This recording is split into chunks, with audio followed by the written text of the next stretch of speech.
আসসালামু আলাইকুম মোৰ অন্য এটি ভিডিঅ'লৈ আপোনালোক সকলোকে স্বাগতম জনালোঁ। আজি লৈ আহিছোঁ প্ৰনছৰ এটা ৰেচিপি, প্ৰনছ ড্ৰাই ফ্ৰাই। আৰু তাৰ কাৰণে মই প্ৰনছ লৈছোঁ। এইখিনি 200 গ্ৰামমান প্ৰনছ, তাত নিমখ, হালধি গুড়ি, জালুকৰ গুড়ি আৰু আদা, নহৰু আৰু কেঁচা জলকীয়া পেষ্ট এটা সেইখিনি দিছোঁ। দি ভালকৈ সেইখিনি অলপ সময় ভালকৈ মিক্স কৰি অলপ সময়ৰ কাৰণে মেৰিনেট কৰি থৈছোঁ।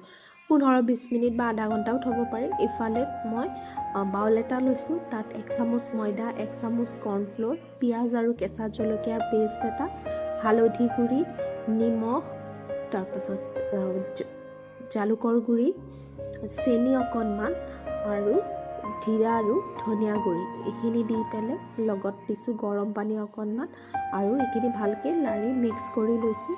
আৰু পানীৰ পৰিমাণটো বৰ বেছি পনীয়া হ'ব নালাগে, মানে বেটাৰটো অকণমান ডাঠ হ'ব লাগে। আৰু তাৰ পাছত মেৰিনেট কৰি থোৱা প্ৰনছখিনি তাতে দি এনেকৈ কেৰাহীত ফ্ৰাই কৰি লৈছোঁ।